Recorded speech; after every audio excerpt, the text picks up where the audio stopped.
7月16号，也就是本周二，在美国曼哈顿联邦法院的门外，很早就聚集了一大批新中国联邦的支持者。他们在这一天等待着一个非常重要的判决时刻。新中国联邦的党和国家领导人开国元勋郭文贵涉嫌欺诈洗钱案，将在这一天迎来最后的宣判。那对于很多新中国联邦的子民来说，这是一个幸福的时刻，这是一个激动人心的时刻。因为在整个郭文贵这个案子在庭审过程中，新中国联邦自己的电视台郭 TV 每天都在进行着庭审的分析他说辩方说文贵先生和洗钱处没有关系，对吧？不是这样的。你看自己说的，他大直播上自己说他设计了洗币，对吧？怎么能没有关系呢？他还散着这个立案去要去查他的账，对，去查账，怎么能没关系呢？那我告诉你，设计洗币不代表跟洗币有关系那美国的三权分立这结构谁设计的？那这个人控制美国吗？这个人早死了。OK， 大家去看 transcript 里面有讲到，当时的 arbitrator 三个人，他们没有发现任何关于洗钱的事情。So clean， 我们这么干净 ，OK， 竟然被这个检方用没有证据的方式来抹黑。按照他们的分析那郭文贵这场案子应该说是志在必得。他在法庭上，郭文贵这方面的律师经常把检察官驳得哑口无言，而那些检察官呢，怎么说呢，狼狈不堪呢。所以呢，在他们看来，这是一场志在必得的诉讼。在今天的审判结束之后，新中国联邦的这个领袖郭文贵一定会以自由之身走出法庭的大门。所以在这一天早上他们赶往法庭的路上的时候，很多人都表达了自己激动无比的心情表达了自己的欣喜的这样一种期待东哥招莹姐了，耶，特别好。今天这个海青藤，招莹姐。刚才有个傻叉被警察逮了，我小唐姐。甚至有的人很早就已经开始推杯换盏，欢庆这样一个时刻他比较懂。是吗？我就听着哎妈，你去坐车，开着去开车，他真的会他自己会开车。哇，现在好多老外是他的粉丝，是他粉丝，对，因为我做节目，下面人都说哎妈呢。大家都知道郭文贵涉嫌欺诈洗钱案，经过了35天的庭审，4天的陪审团的闭门会议，就要在7月16号迎来大结局了。所以这一天聚集在法庭的不仅仅有新中国联邦的支持者，还有很多新中国联邦的反对者，他们一直认为郭文贵是诈骗，是骗子的所以他们都在等待着这样一个最后的大结局。现在还在这里面这个钱没拿回来的、投资的什么的，都要赶紧起诉、报案，成为这里面 RICO 案的一部分的呈堂证据。所有我们参加的，我们本身就怀着为了中国人民自由、民主人权而怀着这个美好梦想参与这个事情当中来，结果被诈骗、被威胁、被整个一个文革式的组织给压迫，这些人你们要赶紧清醒过来。然后像这个黑帮的这些分子们，长岛老班长，接下去所有人，那些人只要碰了钱了，偷了我们钱的，诈骗我们、欺压我们，然后洗脑我们的这些人，全部都得让诉讼他们、起诉他们。下午4点庭审结束，很多旁听的人从法庭鱼贯而出。大家可以看到吗？这个人叫希诺，就跟郭文贵长期以来做斗争很多新中国联邦的人过去经常在他们家门口举牌子骚扰他他冲出法庭之后第一时间宣布了法庭宣判的结果。讲郭文贵案怎么说的？今天3点41分，南区法院12名陪审团做出判决。第一项判决有罪，第二项判决有罪，第3项判决有罪，第4项有罪，第5项、第6项无罪，第7项有罪，第8项有罪，第9项有罪，第10项有罪，第11项有罪，第12项无罪。应该是12项里面有3项无罪，那么也就是减去3项的话，9项有罪，郭文贵将判处145年。大家听到了吗？检察官12项起诉的罪名中间有9项成立。这希诺没有具体念这些起诉的罪名其实这些罪名中国人听起来也比较复杂，但你可要记住2项就行了。一个就是叫欺诈，一个呢就叫洗钱。美国的洗钱跟我们中国人理解的不太一样啊。这洗钱不是说你把这个钱呢从中国倒腾到国外叫洗钱，他是说你把这种非法收入啊倒腾到自己的账户里头，然后你挥霍，这就叫洗钱。所以啊，这对于郭文贵来讲，这是一个非常重的罪名。这9项这个成立的罪名中间啊，这个刑期最高的基本上都是在20年。如果这些加起来啊，100多年的刑期啊，那是跑不了了。所以这个结果对于那些本来抱着非常非常高期待的喜国的这些子民来说，是一个重大打击。所以大家可以看到了吗？这喜国的这些子民从法庭出来的时候，情绪都比较低落啊。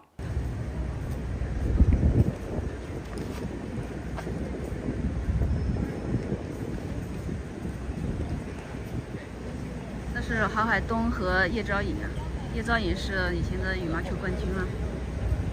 还有人说，你看黑呀，太黑了。黑，那黑在哪里？你可以说一下。哪里有？黑，那可以再起诉，可以再上诉。裁判在前面。离我远点。美国的司法体制从陪审团到检察官到法官，全部被中共给收买了。你想想，郭文贵是什么人？郭文贵是爆料革命的先驱，是这个新中国联邦的开国元勋，是整个华人世界未来的希望。结果就是这样一个人，竟然被美国的法院判决有罪，还有公理吗？还有正义吗？还有希望吗？大家可以看到了吗？郝海东夫妇啊，这一天呢也赶到了法庭进行旁听了啊。他们在法庭外呢，还跟就是这个新中国联邦的反对者发生了一些口角。你别老是逗我，不是我给你去报警，知道吗？你怎地着？哥们儿，哥们儿，什么叫正义？我就被打，哥们儿，咱们去，我给你报警。谁打你了？苍天陈进打我。好的，报警。妈的，打电话，你自己打电话。对，赶快报警，站着好了。你们这些人不认识都是。你喜欢真的，这报了没有？那现在报警，不要走，赶快报警，不要走，赶快报警。扎批的，不要走，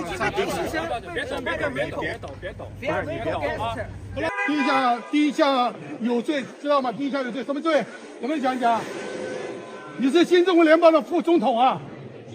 郝海东我不知道他愿意不愿意，还现在承认自己是喜国的副总统啊。因为现在显而易见，郭文贵暂时出不来了啊。那么喜国未来的权力继承现在都不好讲啊，到底谁将继承郭文贵的遗志啊？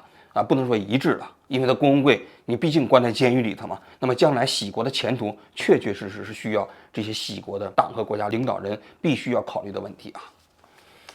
我一直觉得就是郭文贵案是近些年来在美国的中国人的诉讼案中间最重要的一起啊。因为在整个这个诉讼过程中，也包括郭文贵被逮捕的过程中啊，那么可以说是这个群魔乱舞，很多人粉墨登场呢。这里头呢，既有美国司法体系中间的有趣的那些规则，同时啊，又有郭文贵整个这样一个诈骗集团啊，最终被揭露的这么一个精彩的过程。所以我今天就来讲一讲啊，郭文贵在庭审过程中间是如何被定罪的故事。可能改变中国的中国人会在乎的2个人，一个习近平，另一个是谁？在华人里边啊，全世界都算数啊。你七哥呀，你还用说呀？法庭将成为我郭文贵要展示我个人的一个最佳的舞台，考验一个人的心理素质。在美国，就看你在庭上的表现；考验一个人的道德能力，就是在庭上的表现。你们要想了解郭文贵，好好的看文贵在庭上的表现。大家都知道啊，去年也就是2023年的3月份啊，郭文贵在纽约的豪宅里头被 FBI 一大早就给拎起来给抓走了。那么当时呢，郭文贵他们还在那个房子里点起了火啊，就冒起了火灾。那么当时有许多的这个新中国联邦的支持者还赶到了现场抗议啊。那么从那天算起到现在，郭文贵一共已经被关了差不多16个月。从3月份到现在是7月份嘛，那么这16个月中间啊，发生了很多故事啊。按照美国的司法规定啊，一个刑事案件大致要经历这么9个程序。第一个程序呢就是调查，就是检察官如果是发现你啊有问题啊，可能呢他就会采取一些调查手段。这些调查涉及的机构非常多，比如说 FBI 可以调查啊，然后你比如说移民署可以调查，美国的证券委员会啊 SEC 也可以调查，7、8个部门都可以调查。那么调查完收集到足够的证据之后，他们如果认为这个犯罪嫌疑人有非常充分的证据显示他们有可能犯法，就会向法庭、向法官申请把这个人逮捕或者传唤。那么法官就要审这些证据，如果是认为证据比较充分，就会批准逮捕或者是传唤。那么逮捕和传唤完之后的程序呢，一般来说就是第一次开庭。这第一次开庭不会涉及到整个案件的审理的实质内容就会来判断一个人能不能保释。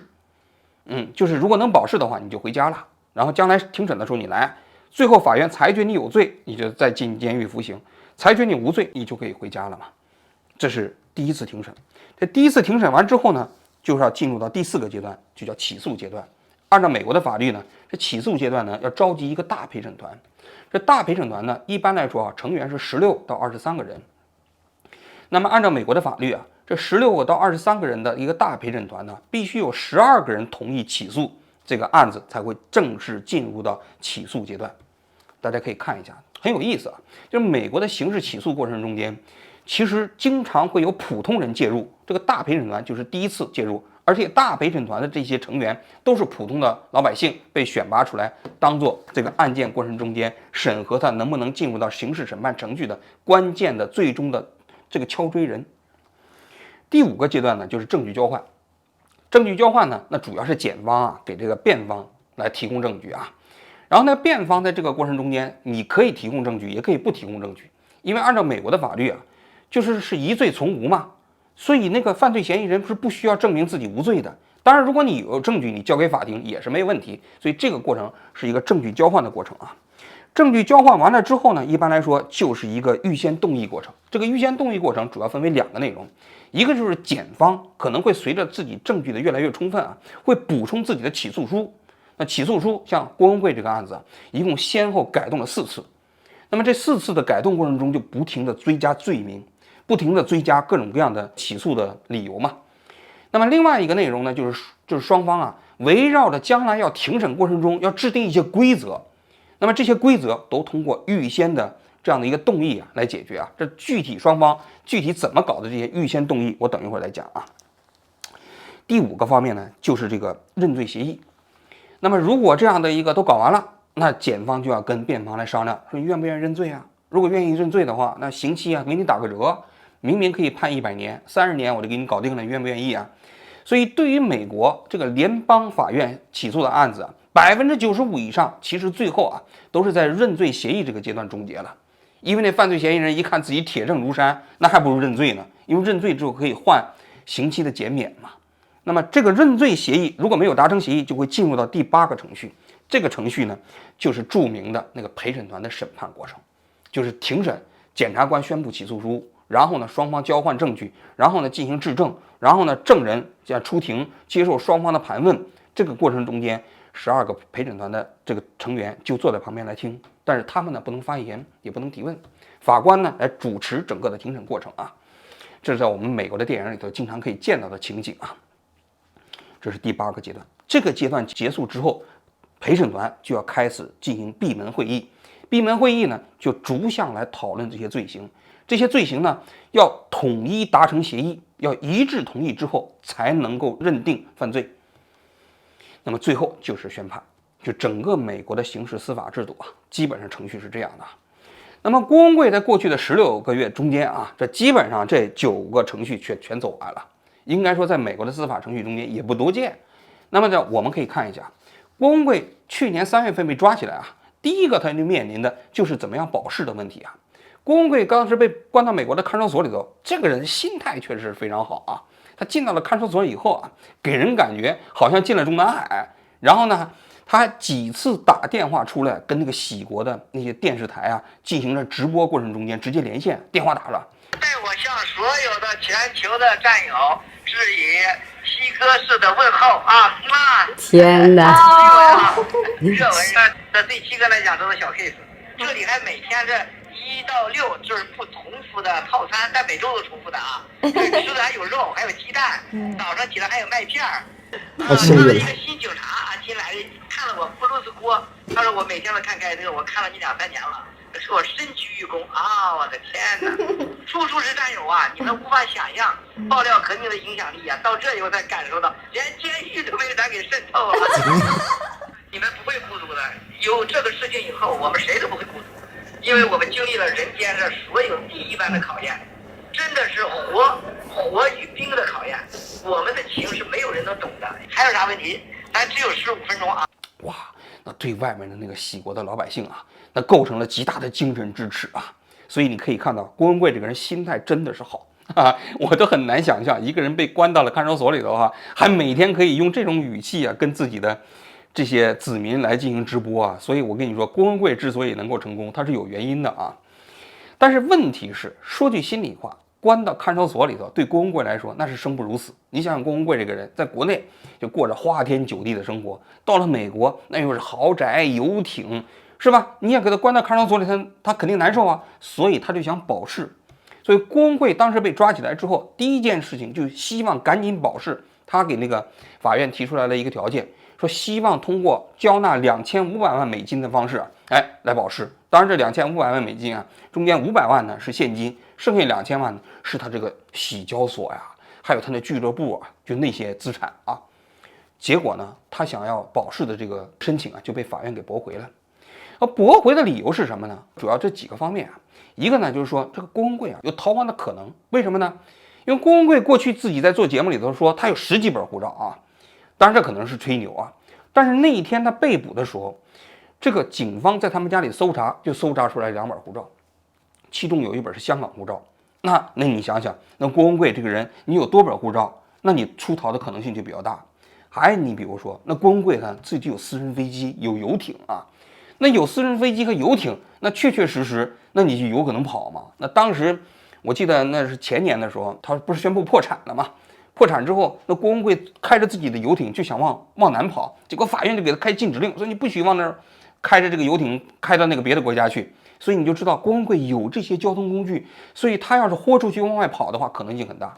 第三，就郭文贵这个人呢，他在美国是联邦重罪。这些12项罪名加起来，那可以判几百年徒刑。那你想想，他不是豁出去想跑吗？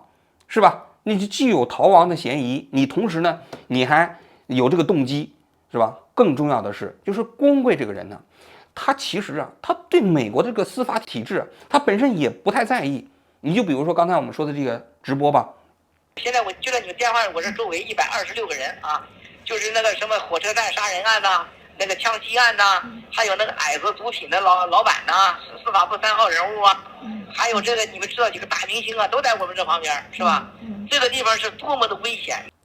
美国你进了看守所之后是可以往外打电话，但实际上打电话你是不能参与直播的。那郭文贵是知道自己的这做直播的，他不在乎啊，所以他做了3次直播啊，所以他对美国的法律规定他是置若罔闻的。还你比如说当时。我不是说人家当时追债的时候，他就宣布自己破产嘛，说他自己啊一共就只有5万到10万美金的财富。结果呢，他被捕的时候，在他家一搜出来50万现金。那你想想，这是骗子嘛，假的嘛。所以呢，人家这个法官最后就裁决郭文贵这个人不能假释。就第一轮呢，关于假释的这样的一个回合就算结束了啊。然后我还想跟大家分享这个郭先生这件事情，他在他的意料之中的是什么呢？郭先生在当天第一天被带进法院第一次听证的时候，其实他当天是拒绝了这个要求这个被保释的。尤其是到近期，我才真正的理解了郭先生当初315过后刚刚315过后，郭先生说这个是好事情，是吧？对于新中国联邦来说是好事情。只是这个代价是郭宪、燕平他们要受这个苦，但是对新中国联盟来说，那绝对是好事情。假释这个搞完了之后呢，紧接着就进入到了这样的一个双方庭审、互相交换证据和动议的阶段了。在这个动议的过程中，郭文贵他们就提出来了，他说这检察官啊，你们这个起诉词里头啊，就经常说什么豪宅呀，说什么空壳公司啊，这个词不能用。为什么呢？他说这个词啊有诱导性，因为那个陪审团在那听，他说这个空壳公司又是豪宅，他说那就有可能给人感觉对这个有钱人呢的一种歧视，因为那陪审团的那些人都是普通老百姓嘛，一听说豪宅啊7000万美金，那可能就会对这种郭文贵产生不良的影响。最后呢，这个动议啊没有经过法庭的批准，法庭就说空客公司没有问题，因为空客公司本身指的是没有实际运营业务的公司，所以没问题。同时豪宅他说如果符合客观事实的话也没有问题，等于郭文贵这边提出来的这样的一个动议啊就被否决了。那么检察官也提出来一大堆的动议啊，检察官提出来的动议主要围绕着什么呢？因为郭文贵啊就反复提什么猎狐计划、爆料革命，他被中共迫害，然后呢，检察官为了防止啊，就郭文贵在整个庭审过程中间就把检察官对他的起诉跟中共跟他的迫害联系在一起，让这个陪审团的人以为这个检察官起诉他实际上跟中共有某种联系，所以就提供了一系列的动议。这些一系列的动议就是说你不能提爆料革命，也不能提这样的一个猎狐行动，不能提你是中共的受害者，就想预先把郭文贵啊就是在打道德牌啊给他拦住。但是这些动议啊，法院大多数也没有支持，法院只是裁决就是说你郭文贵不能提什么呢？不能提这个检察官的起诉跟中共之间有联系，但是作为中共的迫害者，那这是一个事实，因为这个郭文贵从中国跑出来了嘛，是吧？他财产也基本都没有了。哎，法官说这个是可以讲的，所以双方围绕着这样的一个动议啊，基本上搞了几个月的时间啊，这也是美国法庭的这么一个有趣的程序啊。所以在这个程序完了之后呢，就基本上快要进入到起诉阶段了。起诉完之后呢，就在今年的5月份呢，发生了一件不得了的大事儿。什么事情呢？就是王艳平跟检方之间的这样的一个认罪。王艳平我们都知道是郭文贵的一个情人，同时呢，他也是郭文贵整个诈骗集团过程中间一个非常关键的人，他是他很多这个机构中间的一个 CEO 嘛。那郭文贵很多诈骗过程中跟他都是有联系的。那天郭文贵被抓起来的时候，王艳平当场也被被捕了。但是王艳平啊，他对美国的司法制度也不太了解，所以当天那个检察官在他们现场抓他的时候啊，他也没有要求见律师。于是呢，人家现场那个警察就对他就进行了询问，问着问着他就全讲了，同时他还把他手机的密码给了那个警察。结果那警察就用他的手机密码打开他的手机，找到了很多证据啊。所以王艳平一开始啊被这个检察官起诉的时候，他就觉得很委屈，他说这个你们都犯法了。所以他当时跟检察官提出来的就是说，你们当时给我搞的这个东西违反美国法律。所以后来法院还搞了一个听证会，就说王艳平当时在现场的时候，他有没有要求见律师？如果没有要求见律师的话，那么警察的询问就是合法的，证据是可以用的。如果要求见律师了，那么警察的询问就是非法的。后来呢，裁决的结果啊，就是这个王艳平现场可能他也不太懂啊，就没有要求见律师，所有的这些证据都可以用，所以这下就傻了。所以王艳平当时呢也经过几次追加呀，他的罪行跟郭文贵差不多啊，所以呢，如果是判决下来，可能要是100年以上啊。所以最后检察官就跟王艳平讲，你愿不愿意变诉交易啊，认罪啊？最后王艳平就选择了跟检察官认罪，就是在今年的时候啊，认罪的时候就选择了2项认罪。一个就是欺诈，一个就是洗钱，其实这都是比较重的罪啊。但是呢，王艳平的那一部分呢变成了共谋。共谋是什么意思呢？共谋就是有一个主犯，那么王艳平呢只是个从犯，共谋嘛。那么这2项罪名呢，那个刑期就比较低了，最高都是5年。也就是说，这2项罪他认罪了，理论上来讲，连续服刑最大加起来也就是10年。当然，一般来说，美国是不会连续服刑的，多数都是合并执行。合并刑期的话，那么最高可能也就是5年，甚至有可能比5年还要低啊。应该说，王艳平的认罪啊，对郭文贵是一个重大打击。说句心里话，王艳平的认罪其实也就意味着，检察官认为，其实王艳平拿下之后，郭文贵肯定是在劫难逃。怎么样？因为从犯已经认罪了，那他的证据，那在法庭上会成为一个非常重要的证据嘛？甚至可以说，那么王艳平认罪之后啊，那么整个郭文贵的庭审过程中，他已经完全不可能再以无罪的身份接受庭审了。但是当时很多喜国的这些人还在梦想着郭文贵能够逃脱罪罚呢。过程就是乐观，因为在每一天参加庭审，大家都知道我们已经正定了新中国联邦。我应该说是，不管出任何结果，我们都应该乐观。为什么？我想说，我们的目的是什么？灭共。那么在今年的5月24号啊，郭文贵啊就正式进入到了陪审团的审理阶段。那么在这个审理的第一天，那就要进入到一个双方的这个陈词阶段。那么检察官就开始站起来讲，他说郭文贵的这个事情啊，说得很清楚，很简单，就是郭文贵利用这些投资者欺骗成千上万个投资者啊，骗取10亿美金，用于自己挥霍的这么一个犯罪事实，这么一个故事。具体怎么讲呢？他说郭文贵啊，这个骗取啊这些投资者啊，大概有这么4个方面。第一个方面呢，就是郭媒体，大家都知道啊，2000年6月份的时候啊，在美国啊，当时曼哈顿的天上啊，就飞了一个飞机，在飞机上就挂起来说庆祝新中国联邦成立啊。然后紧接着在6月份的时候呢，这郭文贵跟那个川普那执政团队中间那个班农是吧，一起在一个游艇上宣布新中国联邦的那样的一个这个开国宣言。郭文贵还用手把那个手指头都给咬破了啊！我们要用鲜血啊来证明捍卫我们这个宣言一定要得到实现。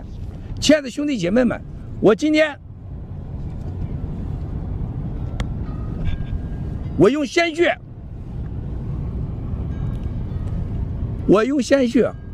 来证明我们可以。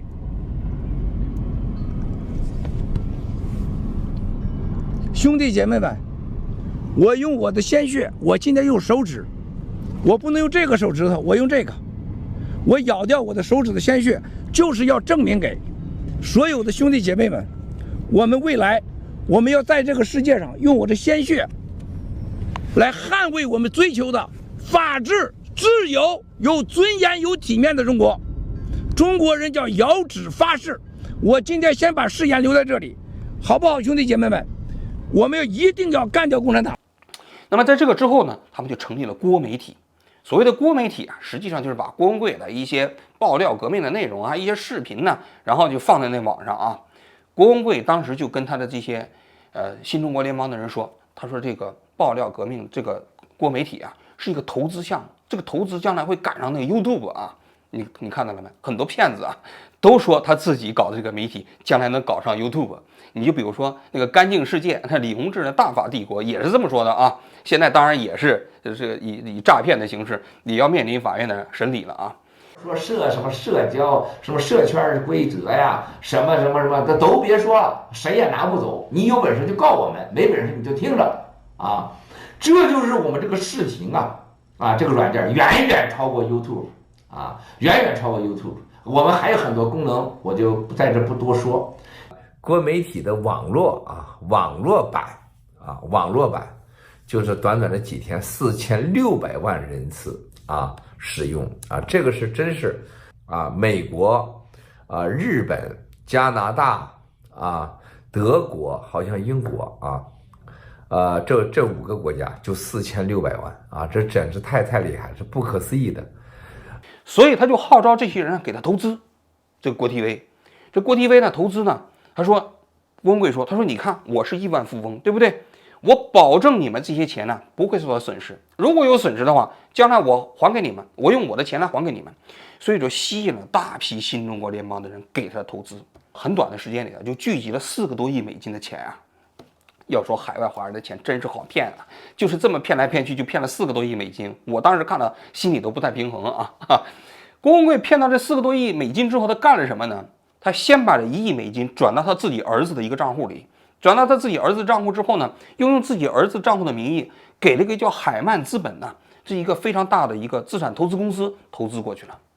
这海曼资本这个人呢，正值2020年的时候，疫情期间嘛，他拿出了3000万就做空港币，他认为中国不行了，港币肯定守不住了，就开始做空港币3000万美金啊。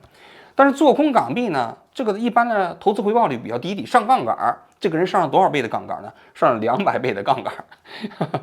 200倍的杠杆就意味着这个你只要有0.5%的这个跌幅啊，那基本上你这个钱就打水漂了，对吧？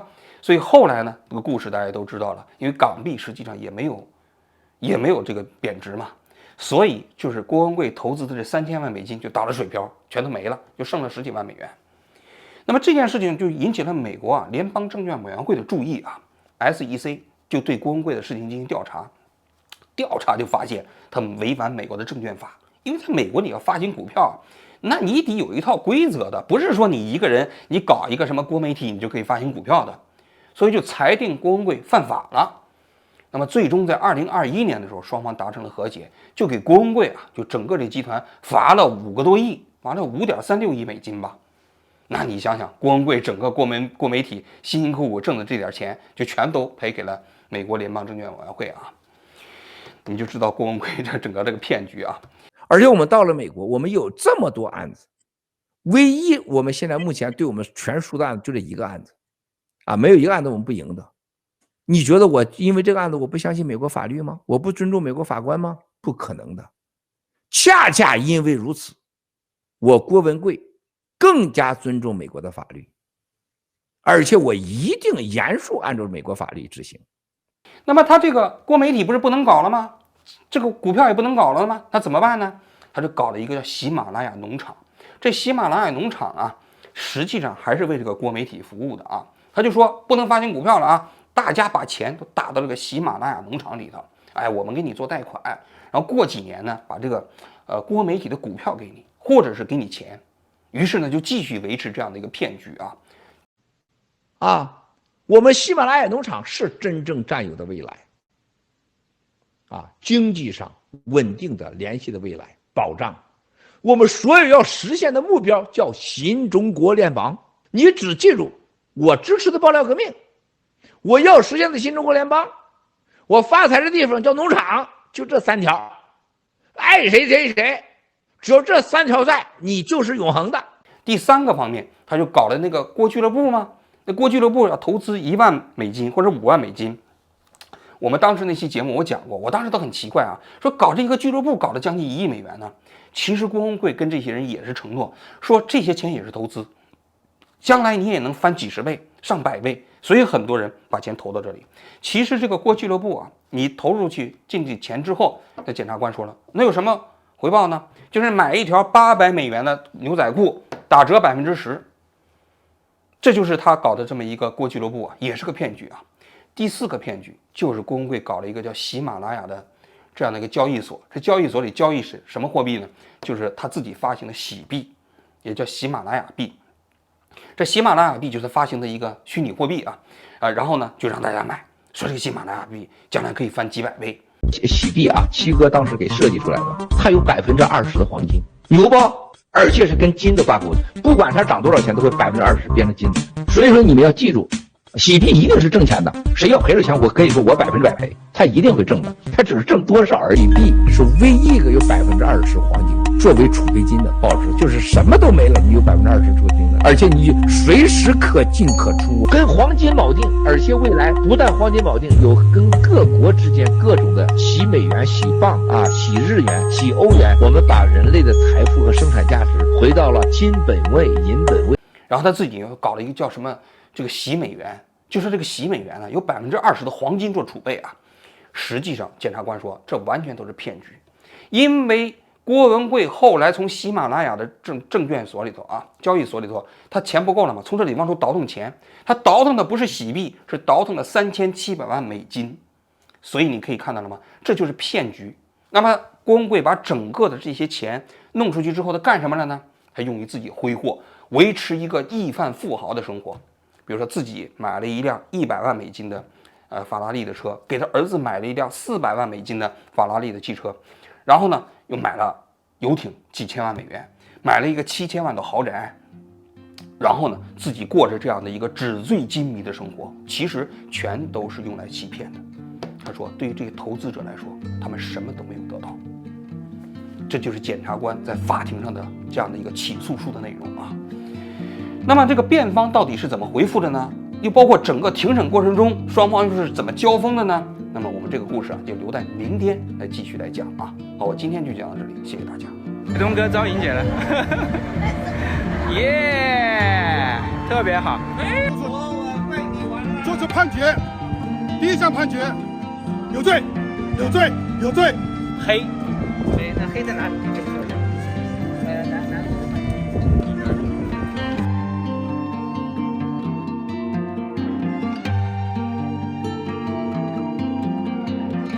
法庭将成为我郭文贵要展示我个人的一个最佳的舞台。你们要想了解郭文贵，好好的看文贵在庭上的表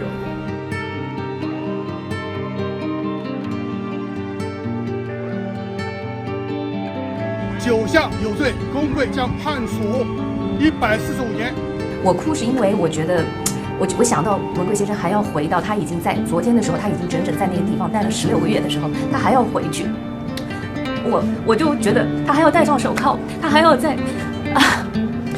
他在 MBC 还要过奖的日子，这是我很难受、我很心疼的地方，这是我哭的原因。你们都穿着裤子了吧？是不是只有上衣没有裤子？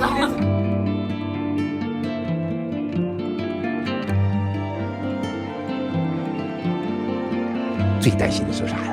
你最担心什么？我最担心我那几个王八蛋，天天给我表忠心，就想把我干掉。如果我这里边先出事的时候，你可得先救我，你得马上出来支持我。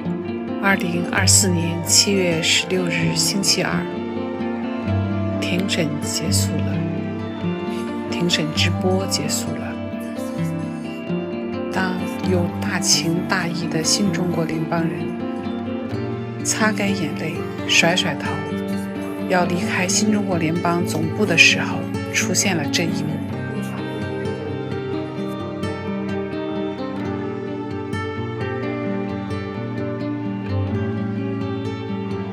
这里还每天这1到6就是不重复的套餐，在每周都重复的啊。吃的还有肉，还有鸡蛋，早上起来还有麦片儿。这对7个来讲都是小 case。